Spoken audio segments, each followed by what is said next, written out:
Good morning, everyone. Scott Earhart here with Insurance Agency Marketing Services.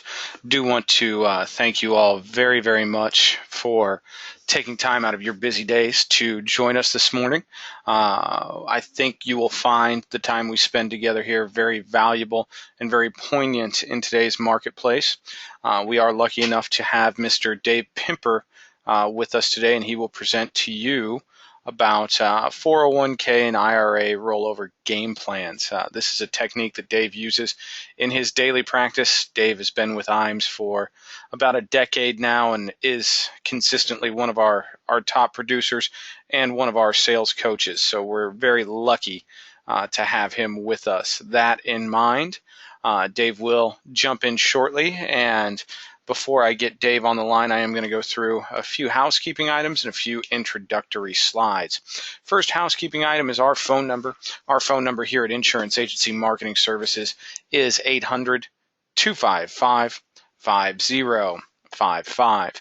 If there is anything that we can be doing to help you grow your practice in the life and fixed annuity markets, please do not hesitate to give us a call.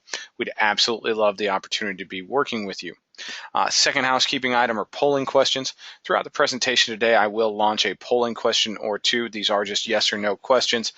Certainly help us understand what information you may find valuable and how we may be able to assist you in growing your business. So please do take the time to participate in the polling questions. And final housekeeping item before we get into introductory slides are questions. You're going to see a lot of information here this morning in a fairly condensed format. So I know there are going to be questions, and Dave also is aware there will be questions. Please type them into the questions box that's provided to you on your screen. Dave will do the best he can to get those answered while we are live and in session. If it's something that's real specific, we may schedule a follow-up for a one-on-one conversation, but we certainly do encourage those questions and want those questions from you.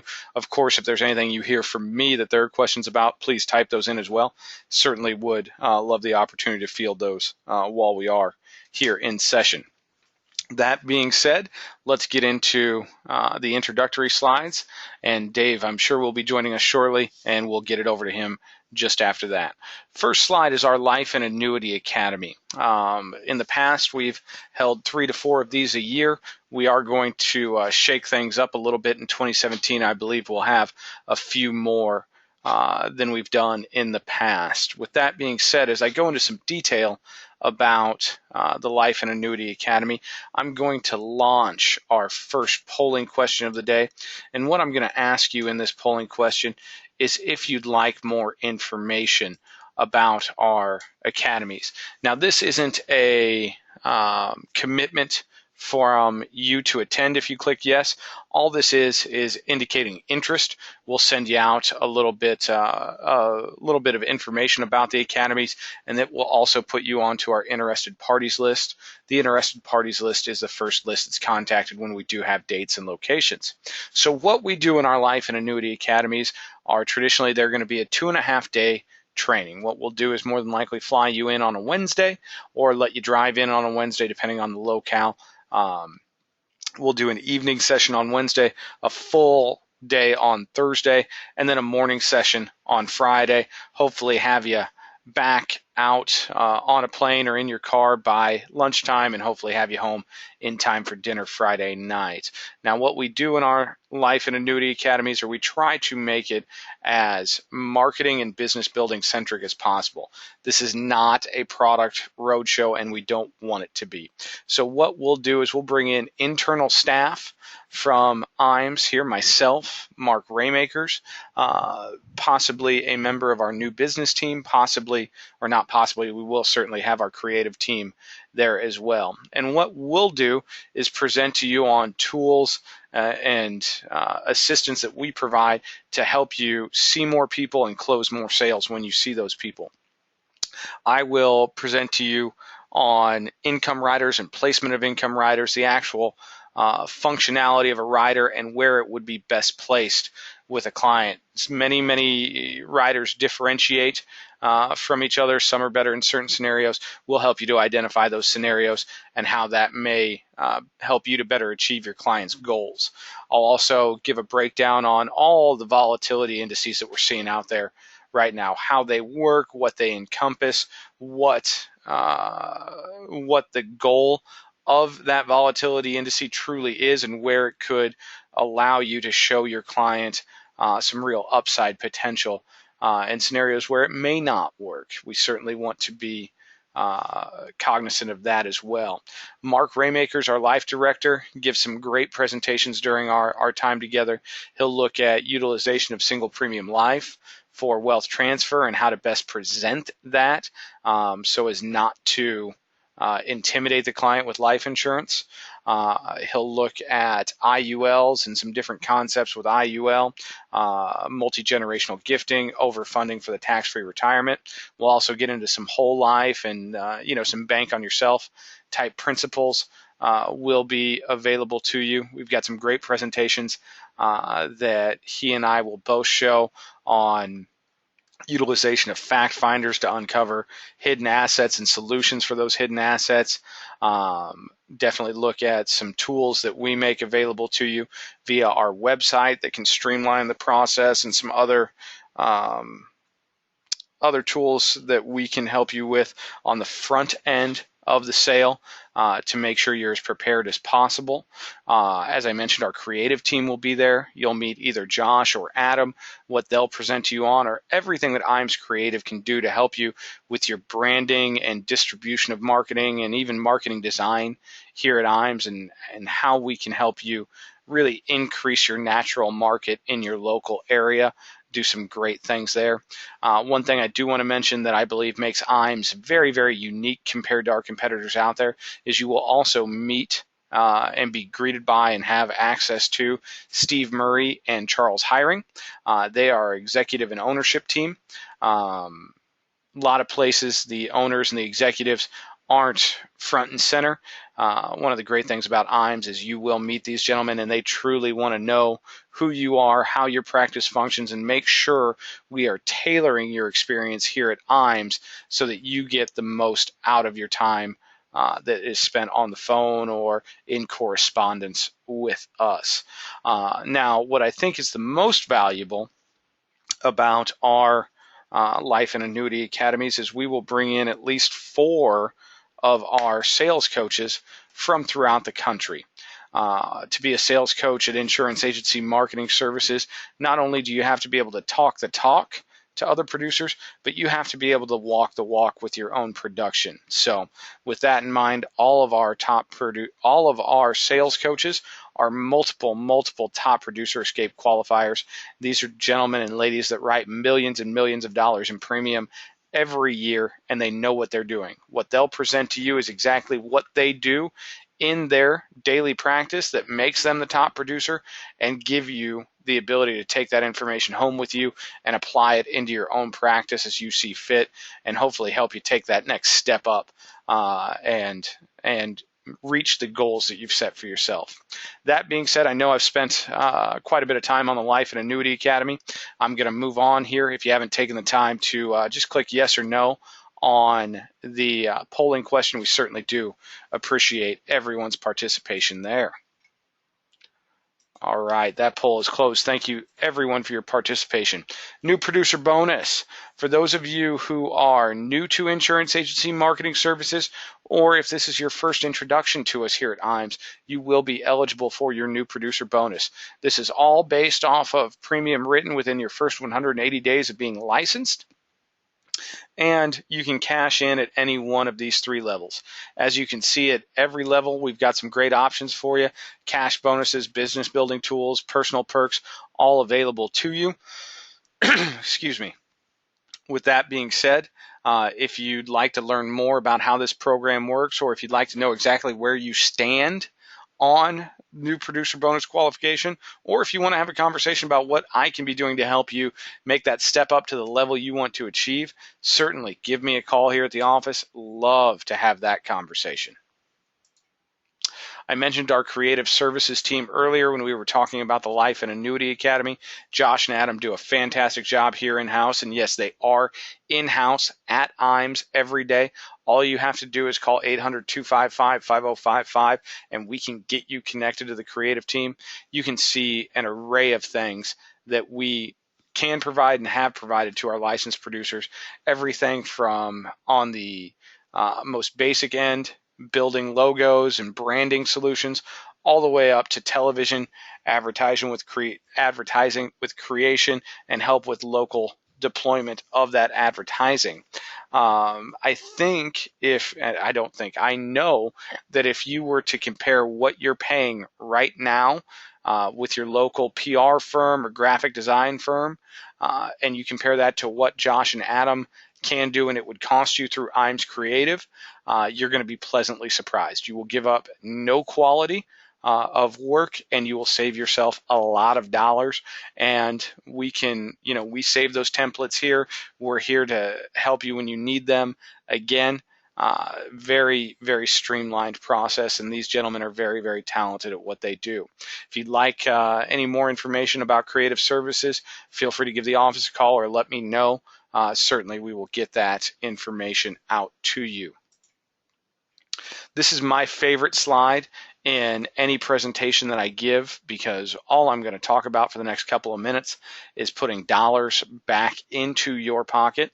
And we're going to start on the right-hand side with marketing reimbursement. Rough numbers on marketing reimbursement are for every $100,000 in fixed indexed annuity premium that you place through us, we will put $200 into your marketing reimbursement account. Now, what makes our marketing reimbursement system so much more lucrative than any of our competitors are the lack of restriction that we put on marketing reimbursement.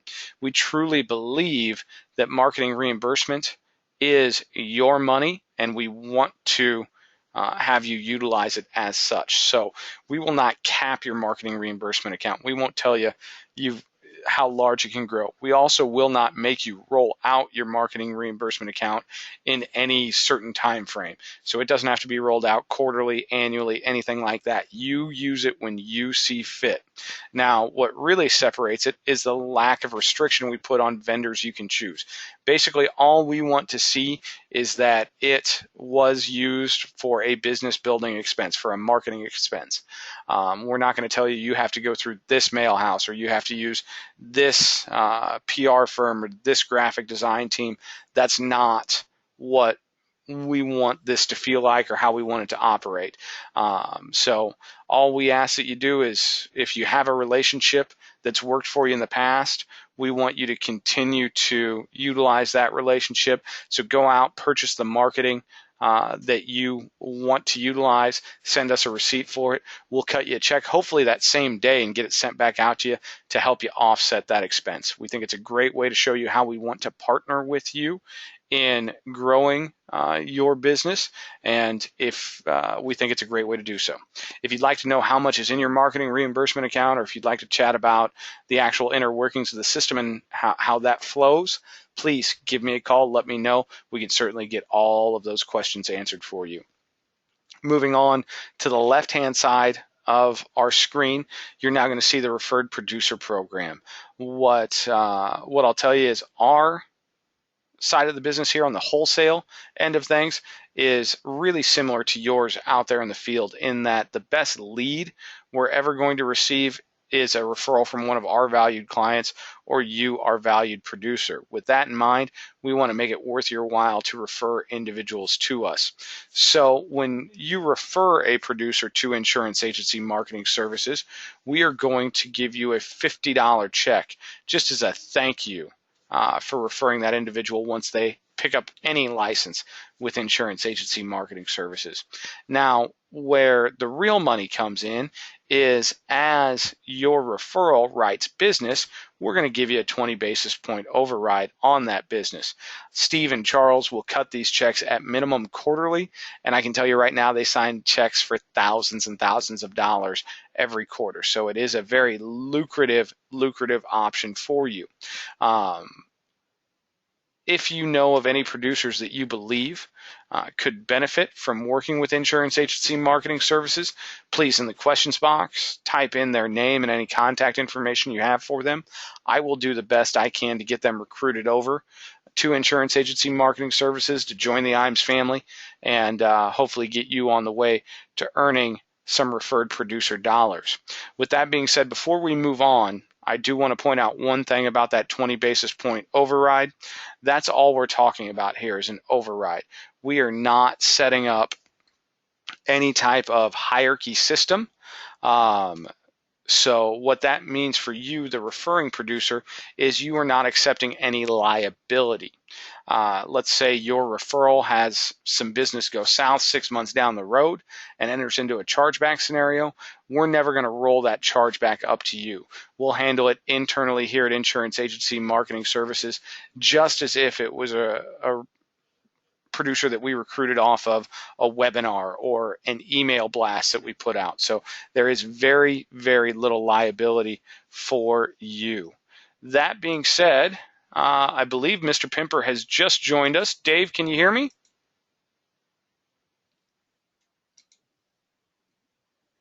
Dave?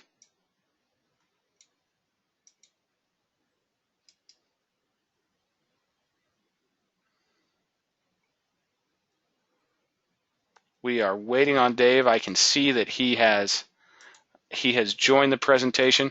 We should have audio for him shortly. Dave, did you jump on?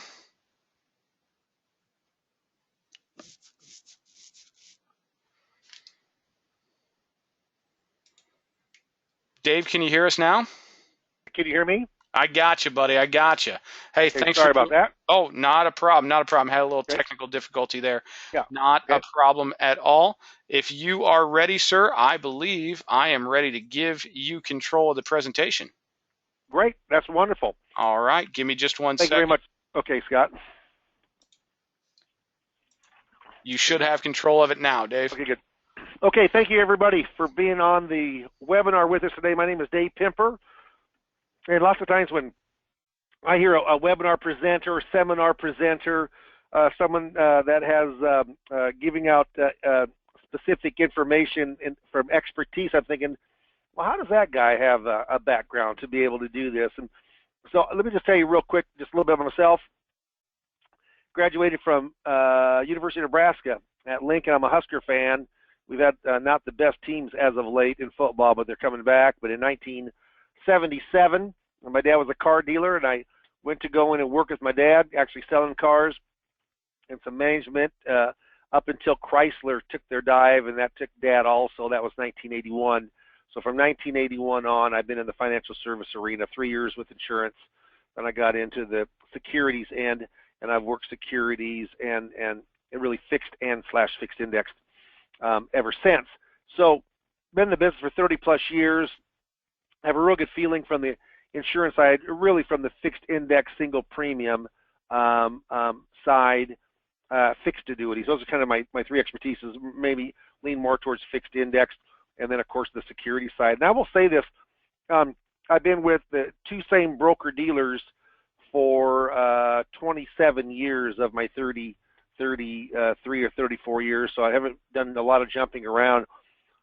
If people are registered, meaning they're Series 6 or 7 or 65, and unhappy with their BD or unhappy with where they're at, certainly mark yes on this and let's talk. That's aside from the seminar itself, but the BD that I'm with, Calton, we've got a good association, kind of the go-to with IAMS, and I would love to talk with you if there's any problem there. So I can kind of give you some ins and outs.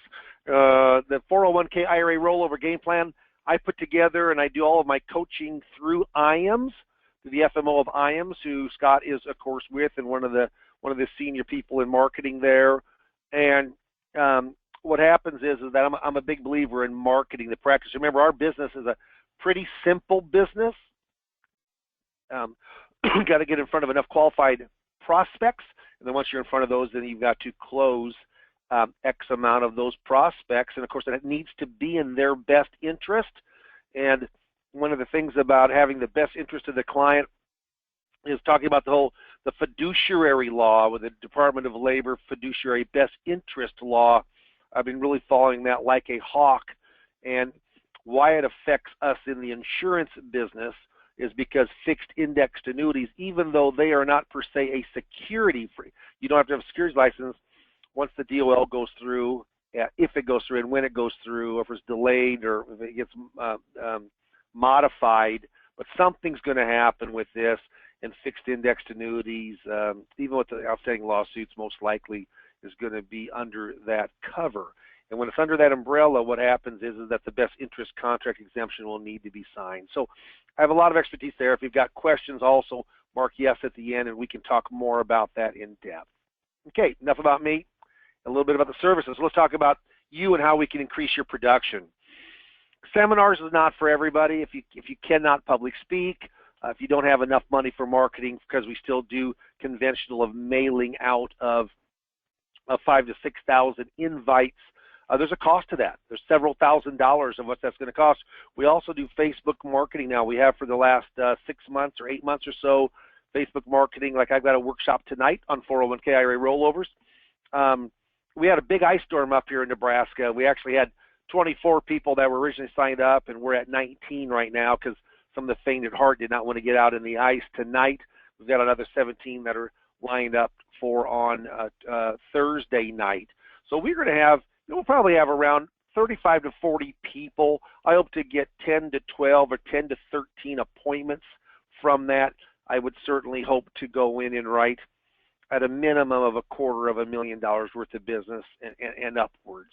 That's when I consider it to be a success if I write $250,000 or more from a seminar mailing and then having 2 seminars from that. I'm a believer from a seminar standpoint. I've done a lot of them, over 400 since the mid '80s. Are all public seminars like I'm having tonight. That real specific subjects like just a product seminar doesn't work nearly as well. The 401k IRA rollover is where a lot of the larger money is. I mean, that's the largest asset in a client's asset mix for net worth. Really overcame house equity about 7 or 8 years ago, and this qualified money, there are specific rules. Actually, it's more rules oriented from the company retirement side than it is from the IRA side. If you're not working the pre-retired and retired market, you should think about it. I mean, there's a tremendous amount of money rolling over, about 11,000 people per day, as you've heard before, turning 62, 63, 64, 65, 66, 67. The baby boomers are in full thrust, and it's going to happen for another 14 or 15 years. Over 70 million people are going to be turning those ages here in the next 15 years. So this isn't something that's going to be going out of style. All right? All right, good. If you got any questions, just type them on in. Be more than happy to answer those for you. And again, I'm going to go through some of the actual slides of this presentation. It's not product specific. We do talk about a QLAC is the only actual product from a general standpoint that we talk about. Other than that, then it is very educational in nature. And what I really am trying to get across here, people will say, I didn't know that. I didn't know that. Oh, man, what if I didn't know that? What else does this Dave Pimper, whoever's giving the presentation, what else do I need to know? I better mark yes to go in and see him. What we have found here is we have a few less people that come to this than some other workshops, but the people normally have a little bit more money. Okay, just to give you an idea, this is not a large deal. Came from a 401k IRA rollover workshop. I've got a closing appointment tomorrow. He's got $170,000 in his it's a small company in Omaha, Nebraska. It's an equipment company. He has $170,000. Okay, what happens is it's an in-service withdrawal transfer, which we're going to talk about, non-hardship. He's 64. He's going to retire in December. He's going to let me work with $70,000. And after we went through everything, he wanted $65,000 in a guarantee, which I'm going to show fixed indexed, and he wants $5,000 in a variable, which I'll show a variable investment from the security side. If they do well and he's happy, then he's going to move everything over with me at the end of the year when he fully retires.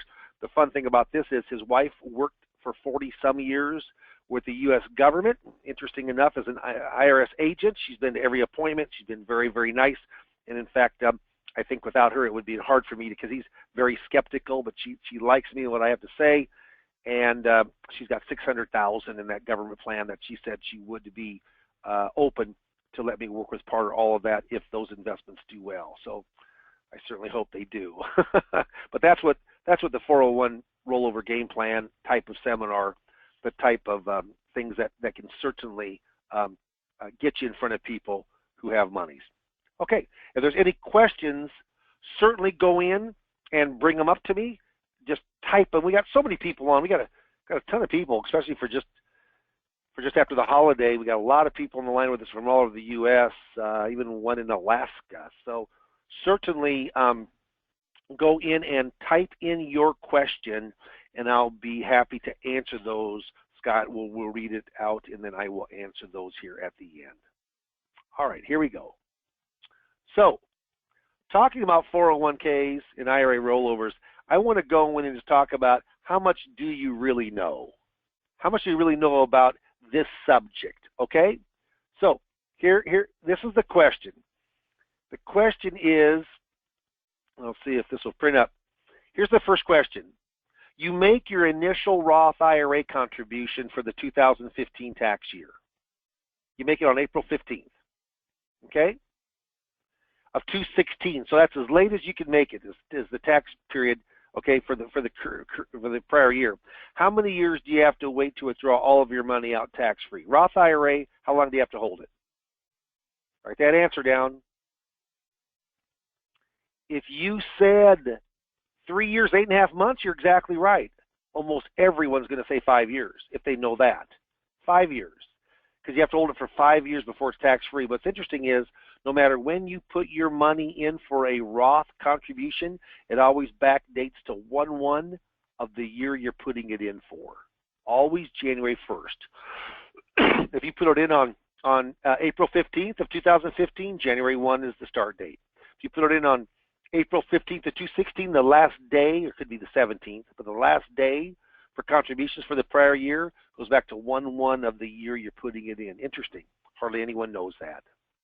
Second question, what type of trust do you have to establish for an IRA when your intent is to make sure your designated human beneficiary within the trust are able to stretch out the tax deferral for their lifetimes? What type of trust do you have to have an inherited IRA or a stretch IRA? Well, if you said a see-through trust or a look-through trust, which is a conduit trust, that's correct. If it's not a look-through, see-through, you cannot stretch or inherit from a trust evidence. Has to look through to see who the human beneficiaries are. Third question, what type of trust do you have to establish for your non-IRA with an annuity, okay? When your intent is to make sure the designated human beneficiaries within the trust are able to stretch out the tax deferral. So not an IRA, but we want to stretch out a non-IRA. Any idea here? Yeah, little trick question. It can't be accomplished. 5 years the maximum time that you can hold it within that before it pays out, because it's not an IRA. Fourth question, what does the designation per stirpes pertain to when you're looking at beneficiaries? Per stirpes. Well, there's per stirpes and there's per capita. Per stirpes means by the root or by the branch or by the bloodline for beneficiaries. Per capita is the head, per head, and we'll talk more about that here. Okay, see how you did. Out of those, most people, it's tough to get all those right or even half of those right. And they're kind of tricky. They're a little tougher. But one of the things about 401k IRA rollovers, first of all, huge amount of qualified money out there. When I say qualified, I mean 401k. And when I say a 401k IRA rollover, I'm talking about 401ks, 403bs, which is 401ks, of course, is for-profit company retirement plans. 403b is non-profit, like hospitals and schools. 457s is normally like state governments. It's it's a tax-deferred state government plan.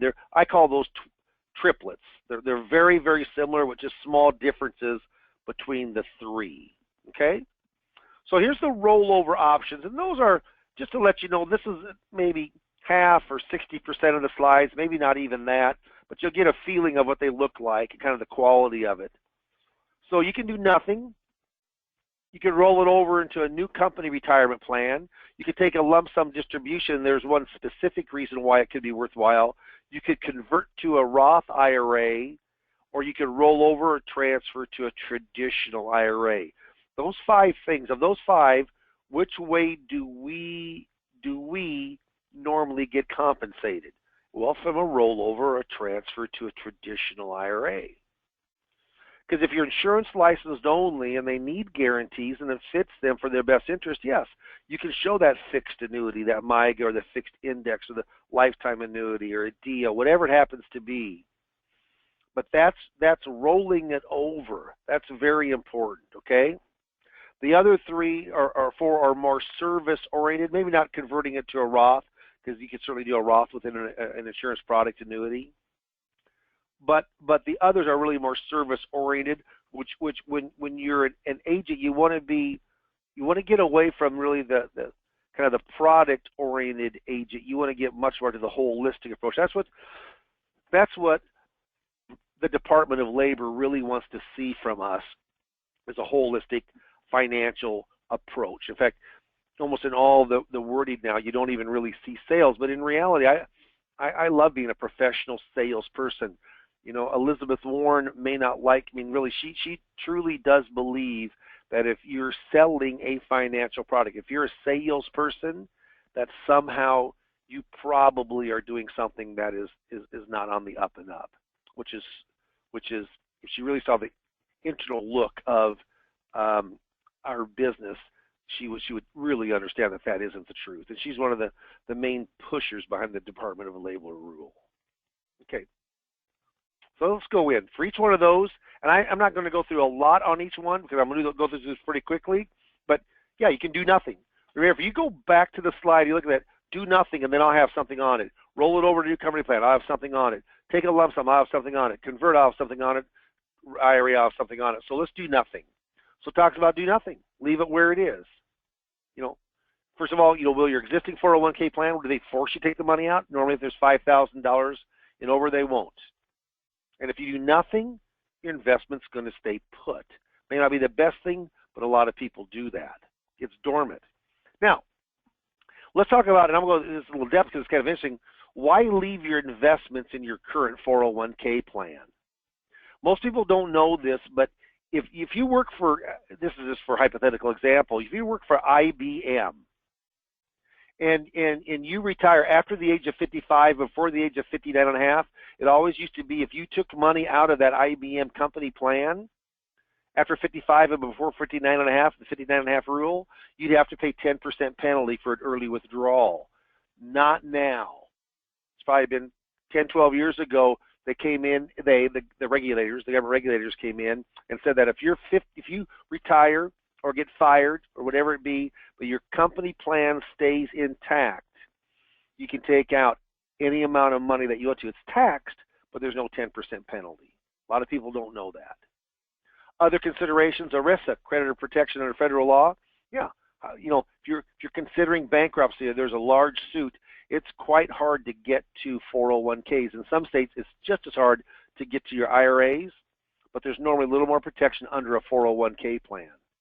Why would you stay there? Well, familiarity of investment choices. It's just what I've always done. I'm comfortable with it.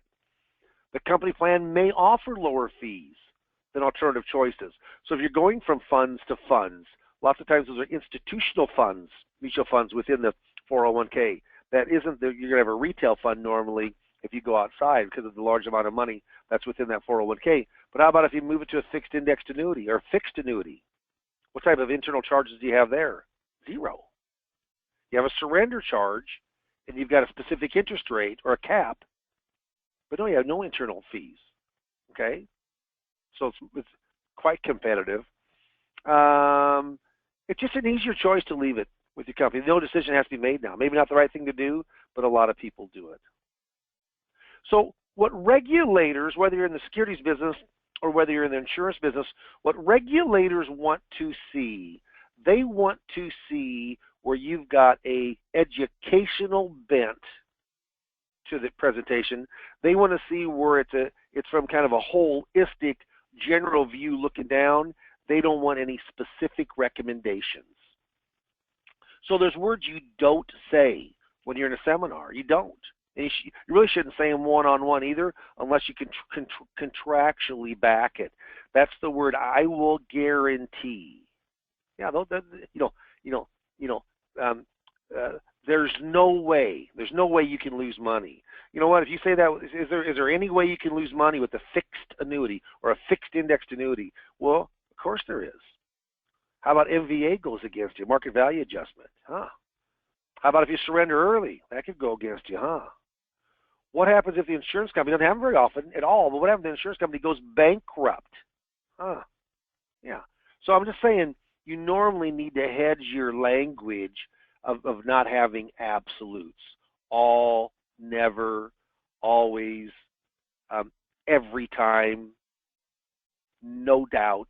You know, those are the kind of language that regulators don't like, and we really shouldn't be using that. Okay? All right. If there's any questions, certainly bring them up. Roll your retirement funds to a new company retirement plan. Yeah, it has about the same benefits and disadvantages of the ones we talked before.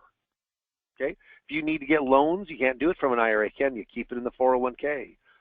You know, creditor protection, investment choices, etc. Every single slide that I have has lots of language. I mean, lots of language. What's interesting, when I went in, this has got a FINRA review letter with it, and also on the mailing piece. And they didn't have, the only thing they said is one good reason to lump sum NUA. The ... to me meant it continues to the next slide. They didn't want the ... so now we have an arrow, and it goes into the next slide. Okay? That NUA stands for net unrealized appreciation. So if you take a lump sum, what would be one of the reasons you could take a lump sum? Well, you'd want to, well, if you have to have the cash. And remember this, if you take it from a lump sum and take it in cash from a retirement plan, the government's going to take out 20% of federal income tax. And so if it's $100,000, they're going to take out 20 grand. Why do they do that? They don't trust you that you'll pay the government that money. So they're going to Big Brother's going to take it out for you. What's a good reason? Here's another thing. Many employees still cash out. You don't believe it. Nearly 50% of all employees of 401ks cash out when they retire. Can you believe that? It's true. Now, the people we work with, they're smarter than that. And a lot of those are smaller 401ks, and they don't have as big a tax detriment. But the American public is just not very informed, and that's how the average, and we don't work with the average American because we're always working with people who have a little bit more money, don't we? Yeah, otherwise they couldn't invest with us. One of the reasons is called net unrealized appreciation, NUA. And NUA, about once a year I'll do NUA for somebody. But it says, if you've got company stock in your 401k, has to be publicly traded.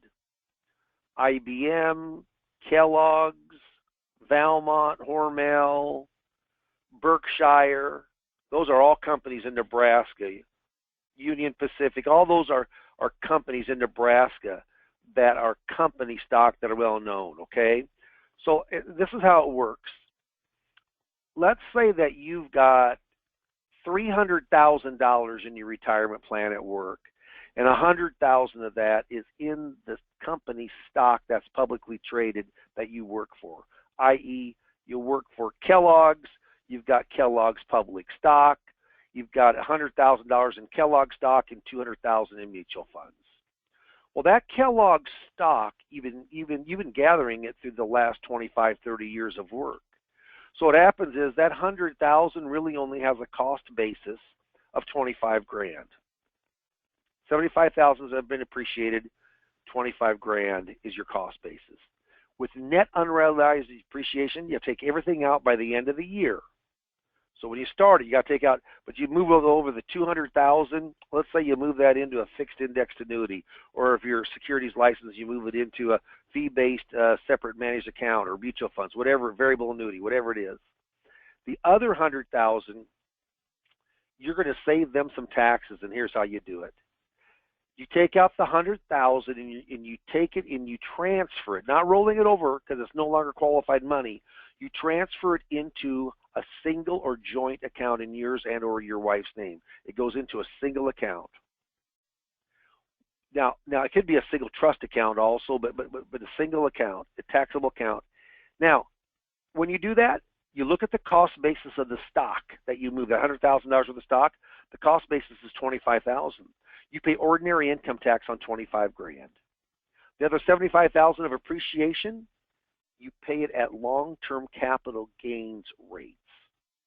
What a big deal. For some people, that could be zero. If you're in a real high income tax bracket, a 39.6 bracket, what happens is it could be, 15 to 20%. So it's a huge savings.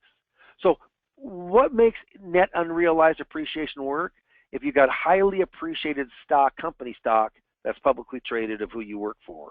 You're turning ordinary income tax into a long-term gain. And the benefit of this is how much it's appreciated and what kind of tax brackets you're in.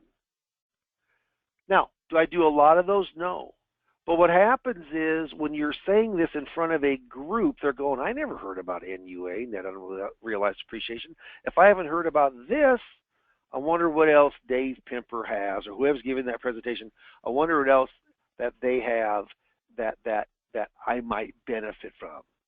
Because that net unrealized appreciation is very narrow. I did a guy with Ameritrade last year. He had quite a bit of stock in Ameritrade. I worked with all the other parts of the money, and the only one, I control it, but he hasn't sold it yet. Paid taxes on it, but hasn't sold it yet. Net unrealized appreciation. Any questions, certainly, just ask me.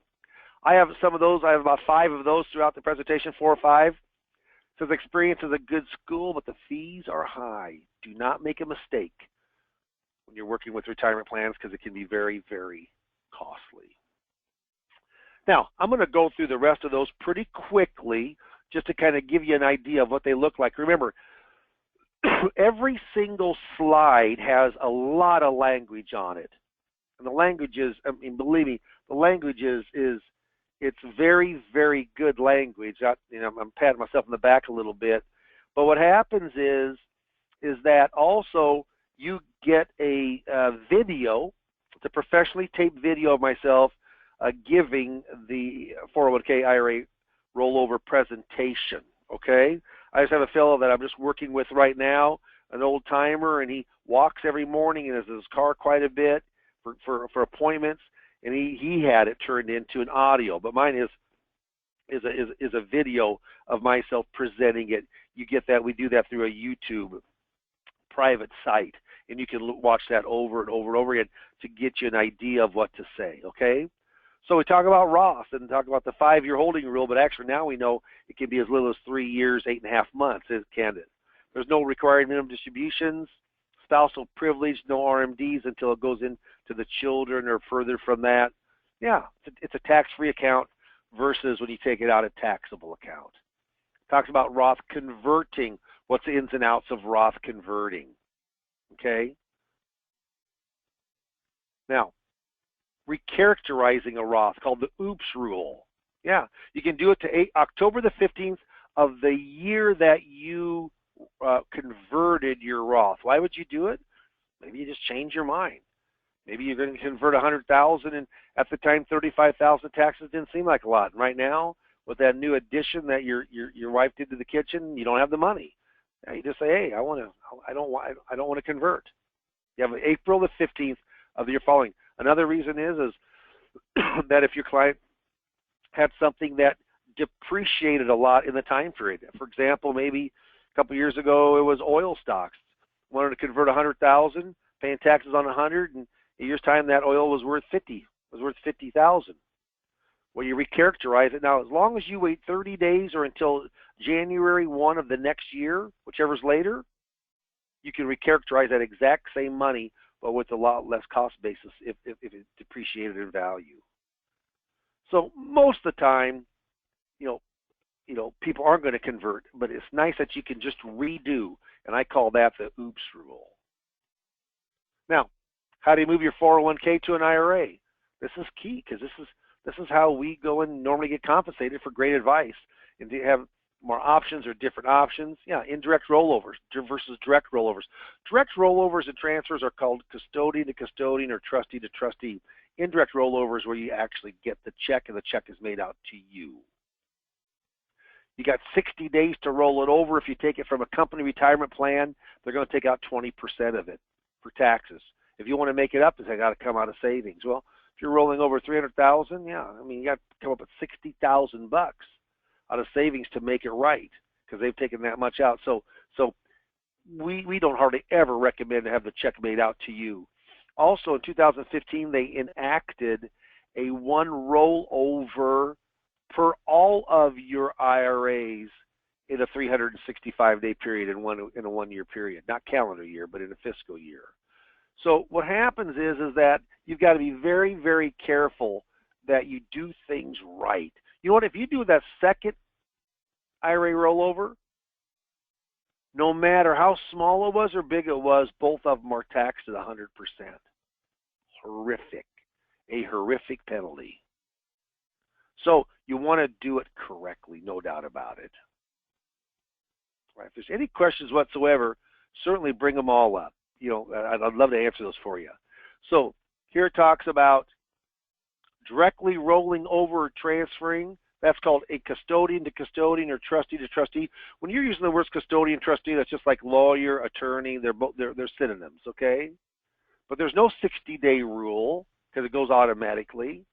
There's no 20% taken from a retirement plan at work. 100% of your money goes. There's no 12-month holding rule. Some of the company retirement plans on 401ks, 403bs, 457s, now you get on the phone with the client. It's done all on the phone, and they cut the check directly to the client, but not made out to the client's name. It's made out to your custodian. He cannot or she cannot cash that check. They got to bring it in. They don't endorse it. This is for the benefit of the client, but to the new custodian. We do that a lot. A couple local firms do that in our area. Rolling it over. So the direct rollover and transfer certainly can be done to a new. It can go into a new IRA. It can go into an existing IRA, and then we talk a little bit about the benefits. Why? We talk about beneficiaries. Here are 7 beneficiaries. Leave it blank, meaning intestate. Name your will or estate. Normally not a good thing if you want it to go through probate and because it's very public then. Can name your spouse. Most people do if they're married. Name your children. Most people name the contingents as their children. Name your grandchildren or other individuals. Grandchildren in particular, that's a great way to stretch or inherit some monies and have a very low takeout RMD rate. So hopefully it will grow. You could use a charity. They've got some new charity rules now, up to $100,000. And charity gets it tax-free, so you wouldn't want to use a Roth within it. Beneficiary could be a trust. I'm normally not in agreement with that unless there's some specific things like a spendthrift or a special needs child allocating out money. You know, we happen in our family, and we have a trust, and you know, my kids, my daughter's 28 and my son's 24, and they had money paid for schooling. But then what happens is I divvied out a portion at 25, a portion at 35, and a portion at 45. They said, why would you, 45, we could have grandkids. And I said, well, I hope not. Neither one are married yet, by the way.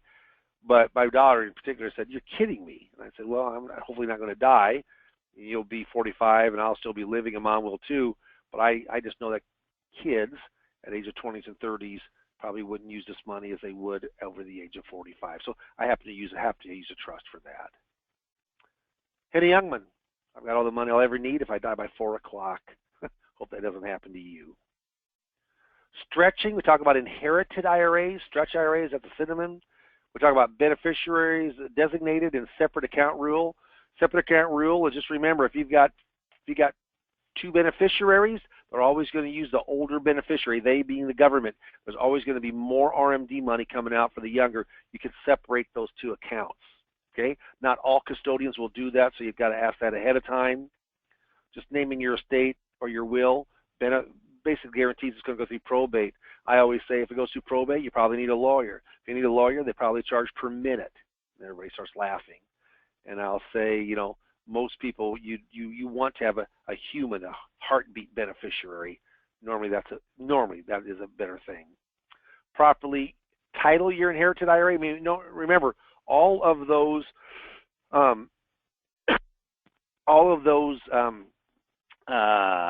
slides have language. It says the exact language of what to say. You can watch the video, see exactly how kind of I perform and what I say and how I handle my body language and so forth. But here's what to do for an inherited IRA. There's some very specific things. There's a little bit different way of taking RMDs, which makes it a little bit more competitive when your money runs out. All that's covered in the language of the slides.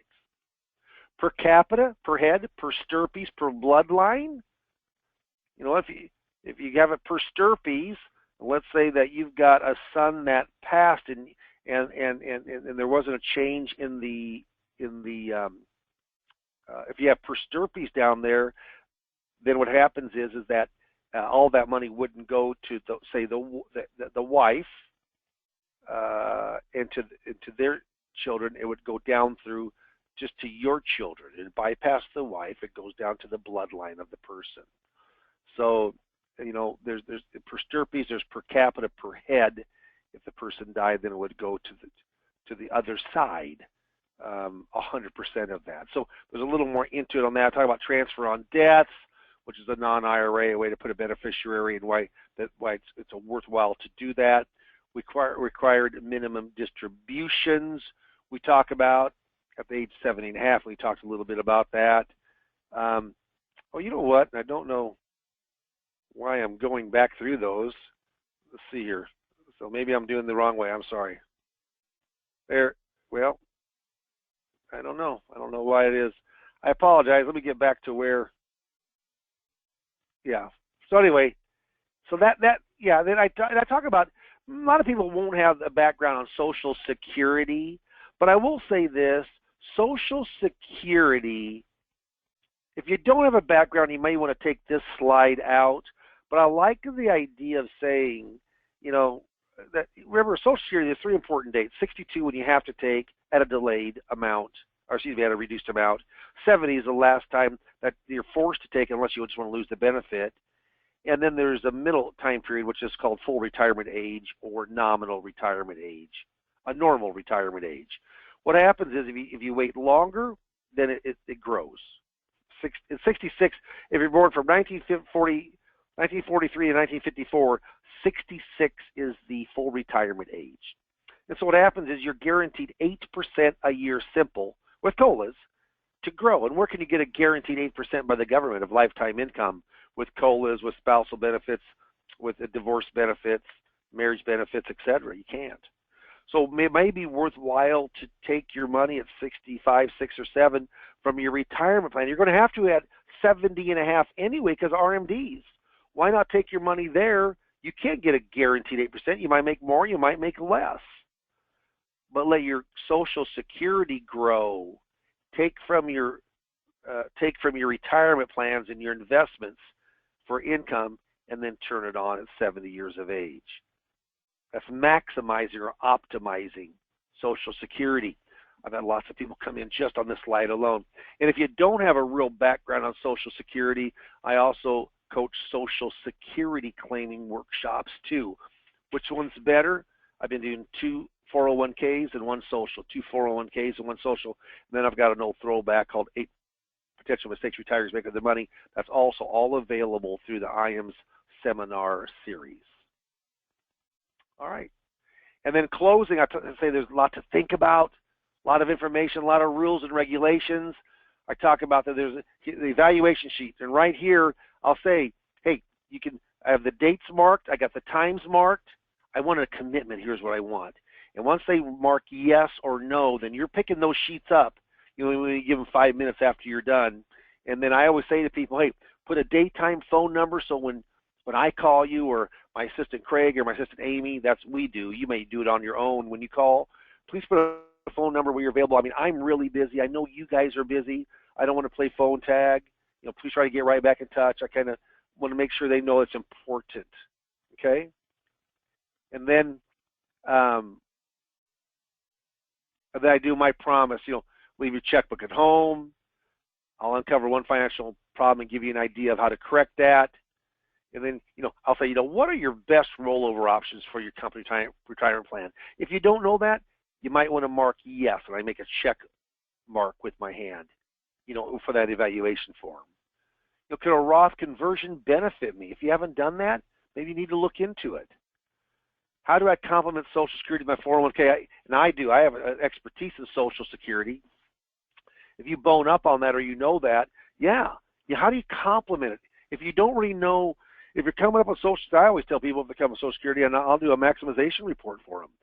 There's no charge for it, and completely walk you through when the best time to take Social Security. You don't have to be that in depth if you don't do that, but I think it's a real key point. If so, you might want to mark yes on that consultation form. Different investment choices, beneficiaries, second opinion. Sometimes the second opinion is the very best opinion. When's the last time you had a true independent opinion, of your financial matters when it comes to your investments and financial planning? I can do that for you. Then, and this is, and I go through it a little bit slower, but I say everybody knows George Foreman. This is my very last slide. I say that his quote is, the question isn't at what age I want to retire, it's at what income. How true is that? And then I'll say this. I'll say, you know what? Everyone who knows who George Foreman is, he made a tremendous amount of money boxing. So where do you think he made the most money from? And, of course, the people say, the George Foreman Grill. And I'll say, that's exactly right, the George Foreman Grill. In fact, here's the truth. Look it up, Google it. George Foreman, to use his name, not counting the trails and the renewal income he gets from the sale of the grills themselves, but he made they wrote him a check out for $139 million. Incredible. So, folks, I'm going to end it this way tonight. Unless you have your name on a grill, you probably need to mark yes and come in and see me. Then everybody laughs, leaves it on a nice high note. Sometimes they clap, sometimes they don't. I wait about 3 or 4 minutes. I tell them we're going to pick up the sheets here, and then the meals will come out. This is a dinner workshop. I don't think it's strong enough for the information like Social Security to do a non-dinner workshop. So I think it's important to have a dinner that gives a little incentive to come. So that kind of gives you the idea from the workshop itself. And if you've got questions, certainly go in and bring them up. I'm going to switch this on over to, let me see if I can, for some reason let me see if I can keep going here. There. So just real quick about myself. I'll be 62 here in a couple months. I've done 431 public workshops since the mid-'80s. I try to make a complicated subject much easier to understand. 30 attachments. We have 5 coaching sessions. I get paid strictly from coaching, $750 per 5 sessions. IAMS, if you qualify, meaning your intent is to write some business through the FMO, then it's $195. Very, very reasonable for the coaching itself. I think it does 2 things. Once you get in front of people, qualified prospects with money, most likely, the chance of writing business, but you learn a lot about the retirement planning industry also. More once we coach, you'll have more. There's a real good book that's a key book to buy that I have everyone read through. It's a turnkey system. I am paying that scholarship of $555. I think it's a big deal for yourself. And I'll end in this. As procrastination is my sin, it brings me constant sorrow. I really shouldn't practice it. Perhaps I'll stop. Well, you know what? Tomorrow never comes, does it? Don't let that happen to you. If you saw something today that you like, Scott is going to go and see if there's any questions that I'm going to answer here. But there's going to be sign up webinar sheet that you can say, yes, you'd like some more information from me, and talk about the possibility of marketing through seminars, the retirement planning workshop here. Reason people normally aren't successful in this business is they give up too early and they don't have a mentor to walk them through piece by piece by piece by piece. This is an A through Z. This is truly a turnkey system. Most FMOs, most marketing organizations, they'll give you the workshop, they'll give you handouts, they'll give you everything you need to do, but you haven't got a person there that is coaching you through it. Think about it. The very best people in the world have coaches. CEOs have life coaches. I also was in the catalog business with my brokerage business one time. I had a financial coach, and I also had a marketing coach. Yeah, I knew I couldn't do it all on my own. Michael Jordan, he has coaches. Tiger Woods maybe needs another coach, but they all, the great ones all have coaches. Be a great one. You know, let someone who's really understands. Does this guarantee a success? No, it doesn't. But does this put you on a success track? Yes, it does. And I'll let you go and take this from here, Scott, and then see if we have any questions and bring up the poll. Fantastic. Let me see here. And the questions, again, type them in if you've got any questions while he's bringing up this poll real quick. You know, from a question standpoint, and I'll talk a little bit. A lot of people, and I'll just bring this up before it's even asked. Yeah, if I can do $250,000 worth of business from a seminar, I'm extremely happy, because it's going to cost between $3,000 and $4,000 to market that seminar, to put it on, and it's going to cost you another. I mean, you know, cost you for whatever the meals cost. So if you have 30 people there and they run $20 a piece, you got $600, or $40, you got $800. So it certainly is a sizable investment. So what you got for every $100,000 you bring through, if you're at 6%, then that's $6,000. So you need to write on fixed index. You're going to need to write $60,000, $70,000 to break even. But if you write a couple, $200,000, $300,000, it's a big deal. I mean, and you're getting in front of people. And then when you got person comes on board, it's another referral source. But if you mark yes here, then Craig will call. Certainly take his call. I mean, again, we're busy, you're busy. You know, call him back if he leaves a message. But we'll talk for 20, 25 minutes, get an idea of what you're doing, and see how maybe this can fit into your marketing scheme and to get in front of more qualified prospects.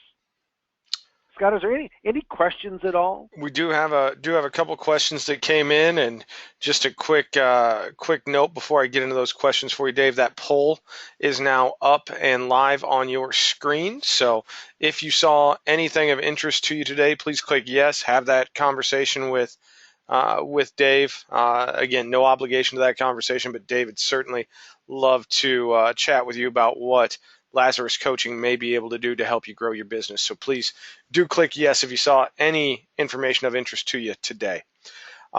Dave, this one's going to pain me, and I'm going to do this just because you're my buddy. Okay.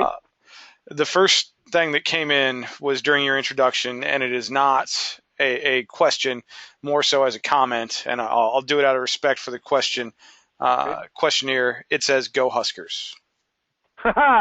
I like that. Thank you very much. You know, we just got a coach from defensive coach Bob Diaco, and he's from Yukon, and they're the Huskies. So he's going from Huskies to Huskers. So thank you very much. Oh, that one hurt. But we'll get into actual business now.